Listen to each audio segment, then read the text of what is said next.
북한 주민 4명이 탄 목선이 동해 북방 한계선 NLL 아래로 내려와서 속초 앞바다에서 우리 어민에 의해 발견됐습니다. 군은 성공한 작전이다. 정상적으로 작전이 진행된 가운데 일어난 일이라고 했지만 경계태세에 대한 비판과 논란 커지고 있습니다. 사성장군 출신이시죠. 국회 국방위원 김병주 민주당 의원과 짚어보겠습니다. 안녕하세요. 네, 안녕하세요. 김병주입니다. 아이고, 국감 마지막 막판이라 많이 네. 바쁘실 텐데 이렇게 스튜디오 나와주셔서 감사합니다.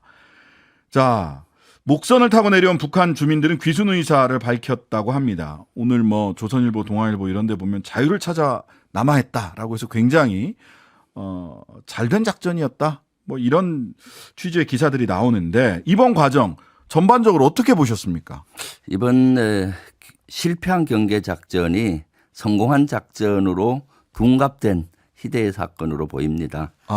사실 이번에 최초 합참에서 발표했던 내용은 정확한 포착 지점을 얘기를 안 했어요. 네. 사실 NLL 북방 한계선 북쪽 지역에서부터 탐지를 해서 추적을 해서 기순을 유도했다면 성공했는데 네네. 최초 탐지한 지점이 네. NLL 북방 한계선 이남 네. 34km 지점까지 왔을 때 겨우 포착이 됐고 네네. 그것도 미확인 물체로 확인이 되면서 육군에서 처음에 미확인이라고 했죠. 하면서 우왕좌왕을 한 겁니다. 네. 그러다가 결국은 우리 어선의 신고에 의해서 네. 작전이 시작이 된 겁니다.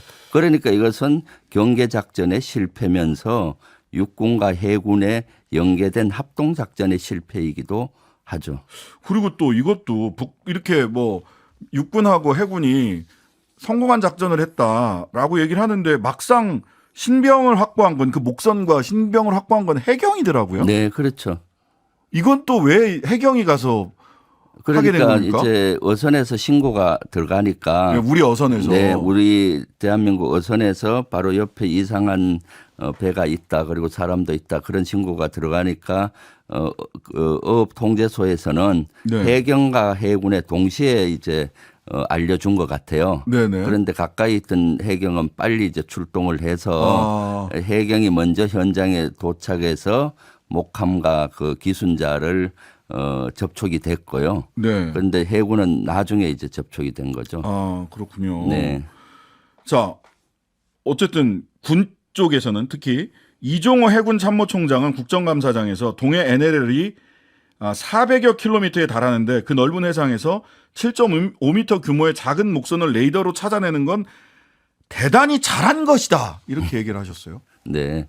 군은 입이 10개라도 할 말이 없어야 되는데 예. 이것을 잘한 작전으로 이렇게 미화하는 것은 너무나 잘못된 겁니다. 네. 물론 목선이 7.7m 정도 되는 소형 목선이라서 탐지에 어려움은 있어요. 그렇겠죠. 그런데 지상에서도 마찬가지예요. 저기 침투한다면은 피해서 오잖아요. 그렇죠. 그래서 탐지가 어렵습니다. 네. 그럼에도 불구하고 물 셀 수 없는 경계 작전을 해야 되잖아요. 네. 그런데 그것이 실패한 거죠.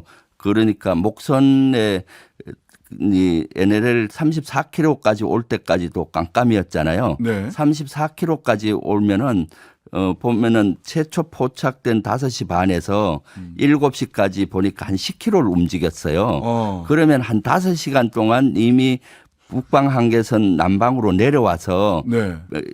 운항이 있었다는 되고 거죠. 있었는데도 군은 포착을 못한 것이 또 해경도 못한 것이고 그렇기 때문에 이것은 참 너무나 어이없는데도 불구하고 별명으로 일관하잖아요. 지역이 넓고 배가 네네. 적기 때문에 어렵고 배를 북한 목선을 그나마 레이더가 탐지한 것 자체도 잘했다고 하는 것은 참 문제예요. 이것이 해결이 되려면은 네. 문제를 인정하고 네. 잘못을 인정을 해야 보완이 되잖아요. 네. 그런데 성공한 작전으로 둔갑을 시키면은 앞으로 보완이 안 되는 겁니다. 만약 그 목선에서 예를 들면 무장을 있는 인원이 있었다면은 우리 어민이 피해를 봤을 겁니다. 그랬을 수도 있죠. 네. 자, 그런데 경계작전 실패한 거 아니냐라고 이제 지적을 하시니까 군 당국은 오전 5시 30분쯤 최초 특이 징후를 포착하고 곧바로 해상 초계기 및 해군 고속정을 해당 해역에 급파했다. 네. 이렇게 얘기를 했어요. 그 네. 작전, 비행기도 뜨고 고속정도 뜨고 다 작전했어요. 무슨 경계작전 실패입니까? 이런 변명인데요.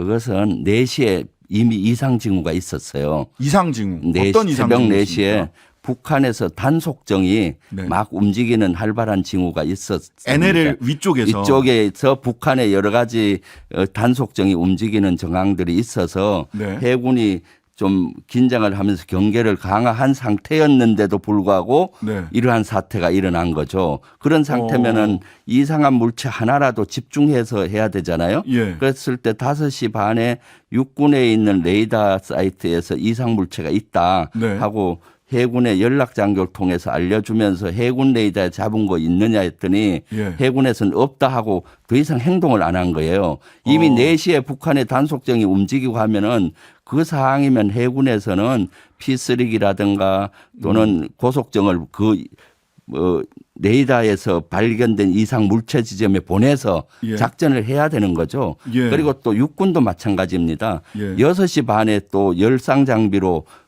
탐지가 또 됐어요. 예, 예. 열상 장비에 됐다는 거는 사람이 있다는 거죠. 거거든. 예, 예. 그러면은 그럴 때는 선박주의보나 선박경보를 내려야 작전이 시작됩니다. 아. 선박주의보를 내리게 되면 어떠느냐. 만약에 그 침투 세력이라고 했을 때 네. 육군은 경계 병력이 해안에 쫙 깔려서 경계를 하게 되고 네, 네, 네. 공군이 떠서 격침시킬 준비를 하는 거고 예. 해군은 전력을 보강하고 이런 작전을 해야 되는데 선박주의보나 선박경보를 이번에는 전혀 내리지 않은 거죠. 그러니까 육군과 해군과 공군의 합동작전도 실패한 겁니다. 아, 그러니까 비행기 뜨고 고속정 간 거는 말하자면 저기 동대문 가려고 간 거지 이상 물체가 있던 종로로 가려고 떴던 게 그렇죠. 아니다. 북한의 단속정이 움직이니까 우리도 좀 증강하고 확인해야 되는 건데 네, 그런 상황이면 진짜 이상한 물체가 나타나면은 특이하게 더 활동을 강화해야 되잖아요. 아. 그런데도 불구하고 그래서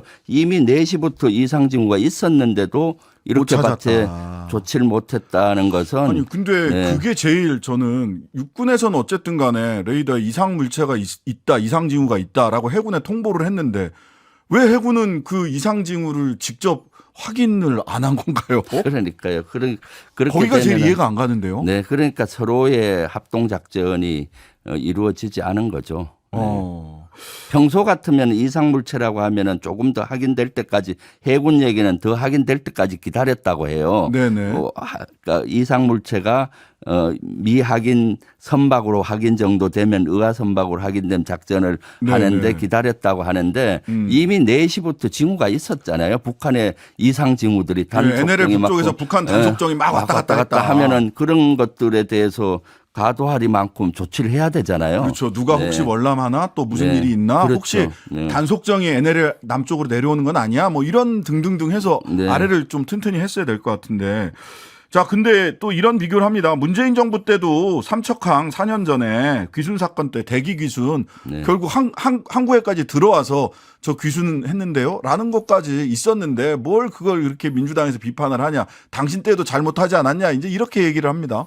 그때와 비슷하죠. 예. 사실은 그때는 한국까지 온 거고 예. 이번은 속초 앞바다까지 온 겁니다. 네네. 그래서 제가 봤을 때는 지상에서의 노크 기순과 이번엔 비슷해요. 네. 그땐 대기 기순이라 했지 않습니까? 네네. 그래서 그때 뼈 아픈 일이 있었잖아요. 네. 그래서 그 이후에 많은 걸 보강했습니다. 아. 그 당시 사실 관계관들이 문체결 다 했고요. 아. 그다음 시스템을 보강하고 주야 장비를 보강을 하고 해군과 해경, 육군 간에 그 협조 체제를 강화하고 네네. 또 교육도 강화했어요. 네. 그러면 이젠 이런 일이 발생하지 않아야 되잖아요. 네. 그런데 또 똑같은 일이 일어난 것이죠. 어. 그래서 저는 이제는 시스템의 문제라기보다는 네네. 군인들의 정신 태세, 네. 정신적인 긴장이나 태세를 갖춰야 되잖아요. 그리고 경계 태세 네. 이런 것에 좀 안일함이 있지 않았나 싶습니다. 사실 당시에는 이낙연 총리, 정병두 국방부 장관 전부 다 대국민 사과를 했어요. 아 이런 예. 부분이 잘못됐습니다. 근데 예. 이번에는 성공한 작전이다. 이렇게 얘기를 하니까 사과 안 할 것 같은데요. 그 당시는 8군 단장도 보직 해임이 됐었고 아. 군에서도 대대적인 징계와 경고, 보직 해임이 이루어지고 문책도 이루어지면서 아주 그 당시 뼈 아픔을 느끼고 시스템을 보강을 했었죠. 네. 자, 다시 이제 다른 이슈로 좀 보겠습니다. 신원식 국방부 장관 취임 전부터 잘못된 9.19 군사합의를 효력 정지를 통해서 바로잡겠다 이런 발언 계속하고 있고 또 군 수뇌부들도 나와가지고 9.19 군사합의 때문에 정찰 제대로 못한다. 네. 이런 얘기 하거든요. 네. 실제로 그렇습니까? 그건 사실과 다릅니다. 예. 군사합의 특히 비행금지 구역 효력 정지한다고 했잖아요. 네네. 제가 공군본부 국정감사 때도 지적을 했습니다. 네. 사실 그 당시 군사 합의가 체결될 당시 네. 제가 한미연합사 부사령관을 했습니다. 예, 그러셨죠. 그때 연합사령관과 유엔 사령관, 주한미군 사령관과도 이 얘기를 많이 나누었는데 네. 7공군 사령관하고도 얘기했고요. 네. 공군의 제한 사항은 거의 없었어요. 한미 공군 전력. 네. 예를 들면 인공위성은 전혀 제한이 없고 그렇죠. 그다음에 미국의 정보 자산들이 있어요. 예. 높이 떠가지고 네, 다 찍는 그것은 거. 왜냐하면 북한에 대공 미사일 사거리 밖에서 행동을 해야 돼요. 네네. SA2, SA3, 5 이런 거리면 40km, 70km 이렇게 나가거든요. 네, 네. 그 거리 밖에서 하기 때문에 군사분계선 이남 30km 지점에서 움직이는 거예요. 그러니까 공군은 전혀 문제가 없었어요. 네네. 육군의 무인기만 좀 제한이 돼서 그 당시도 제가 연합사령관하고 얘기를 할 때 사람 시력에 비교를 했었어요. 네. 우리 한국은 1.5 정도 공중에서 봤을 때 시력이고 네. 북한은 0.4 정도도 안 된다. 예, 북한은 첩보기에 있어도 강학 장비가 발전 안 돼서 가까이 와야 되거든요. 네네. 그리고 무인기에 많이 의존했고요. 네. 조잡한 무인. 그래서 이번 비행금지 구역이 핵정이 되면은 우리가 1.5에서 1.4 한 시력이 약간 떨어지고 네. 육군의 무인기에 지장을 받고 약간 하니까 북한은 0.4에서 0.1로 떨어져서 까막눈이 된다. 북한과 비교를 해야 되잖아요. 네, 그렇죠, 그렇죠. 그런데 지금 신원식 장관이나 국민의힘이나 윤석열 정부 국방부에서는 북한은 아예 안중에도 없고 우리가 이런 제한이 있으니까 풀어야 된다는 거예요. 손자병법에서도 지피직이면 100점 불태지 않습니까? 그렇죠. 항상 우리와 적을 비교해서 예. 그 해야 되지 않습니까? 예. 그리고 이 9.15 군사 합의는 완충 지역을 준 겁니다. 네네. 6.25 전쟁 이후에 보면은 지상에는 완충 구역을 줬어요. 비무장지대. 네. 군사 분계선으로부터 북쪽이 2km, 남쪽이 2km 비무장지를 뒀는데 해상과 공중엔 못 뒀습니다. 네. 왜냐하면 그때는 압도적으로 해군이 앞섰고 공군이 앞서니까 완충 구역을 줄 필요가 없어서 네. 한계선만 줬어요. 북방 한계선. 이까지는 올라가지 마라. 네. 그러다 보니까 서해 NLL 지역에서는 우발적인 충돌, 충돌이 많이 의도적인 많았죠. 일상화됐고 공중에서는 북한 무인기 침투가 일상화돼서 대단히 긴장도가 올라가서 현대 무기 체계에 맞는 완충 구역을 지상, 해상, 공중에 뒀기 때문에 그 당시 이거 이후에 한 3년 동안은 평화가 일상화됐어요. 그런데 이제 하노이 회담이 결렬되면서 좀 이제 북한이 위배하는 사례들이 늘어나고 있죠. 결국 이거 국방력, 남북 간의 국방력이라는 것은 서로 상대평가인데 갑자기 네. 절대평가에서 1점 떨어졌다고 큰일 났습니다. 이렇게 얘기하는 거예요? 그렇죠. 그거와 똑같습니다. 늘 상대 적을 보면서 나와 이렇게 전략 전술을 구사해야 되는 것이죠. 네. 곧 코리안 시리즈 있는데요. 상대 전적이 중요한 겁니다. 그리고 상대 전적. 법이 있으면은 범법자가 생긴 법을 없애야 된다는 주장과 똑같아요. 북한은 그러네. 지금까지 끊임없이 침략도 하고 했잖아요. 네. 정전협정 위반도 했고 그럼 네. 북한이 정전협정 위반한다고 정전협정 폐기해야 된다는 주장과도 논리가 비슷한 것이죠. 이야, 그렇군요. 공부를 못하는 학생이 있으니 시험을 폐지하는 걸로 합시다. 뭐 그래서 군사 합의를 유효화해야 북한이 어기더라도 우리가 계속 요구를 지키라고 요구할 수가 있고 평화의 지렛대로 쓸 수 있는 것입니다. 자, 최상병 사건 수사 관련해서도 좀 여쭤보겠습니다.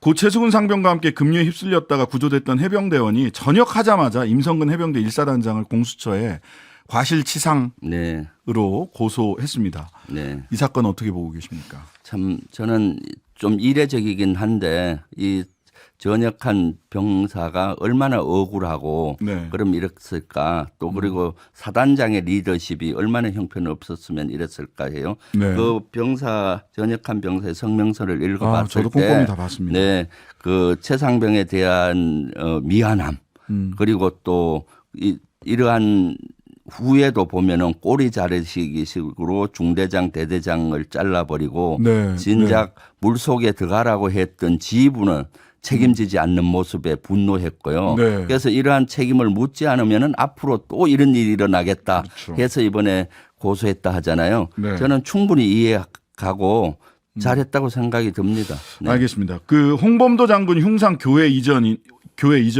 육사 교장이 7월 신원식 현 국방부 장관 당시 의원실에 방문한 이후에 결정됐다는 것도 밝히셨잖아요. 네네. 육사 교장이나 신원식 장관이 관련해서 뭐 따로 설명을 의원님께 한 게 있었나요? 아니요, 세부적으로는 못했고요. 내일 국방위 국정감사가 종합감사가 있습니다. 종합국감이요? 이걸 따져보려고 하고 사실 이것의 퍼즐은 저는 윤석열 대통령이 6월 28일 날 네. 반국가 세력이라고 네네네. 언급을 했고 그 편성해서 7월 21일 날 신원식 의원실에 네. 학교 교장만 간 것이 아닙니다. 교장, 육군본부에서는 육군차장, 네. 국방부에서는 정책실장이 가서 여기에 대해서 논의를 한 것 같고 네. 그러면서 급물살을 탔습니다. 그리고 8월 15일 날 강복절 경축사에서 윤석열 대통령이 공산주의 전체주의 얘기했잖아요. 네, 공산 전체주의 세력. 이념 전쟁이 막 시작되면서 8월 23일, 24일 날 옮기려고 모든 행정 조치를 하고 민간 이사점 센터와 계약을 했어요. 네네. 9월 흉상 5일까지. 이전 예, 이전에 업체. 대해서 예. 그렇게 급물살을 탔던 것이죠. 자, 그럼 내일 그 장관이 직접 국감 참여하는 거죠? 네네. 예. 신원식 장관은 무슨 이야기 하는지 한번 관심 있게 지켜보도록 하겠습니다. 오늘 말씀은 여기까지 듣겠습니다. 김병주 더불어민주당 의원이었습니다. 감사합니다. 네, 감사합니다. 하루 종일 기다려지는 진짜 시사. 평일 저녁 6시 5분 신장식의 뉴스 하이킥.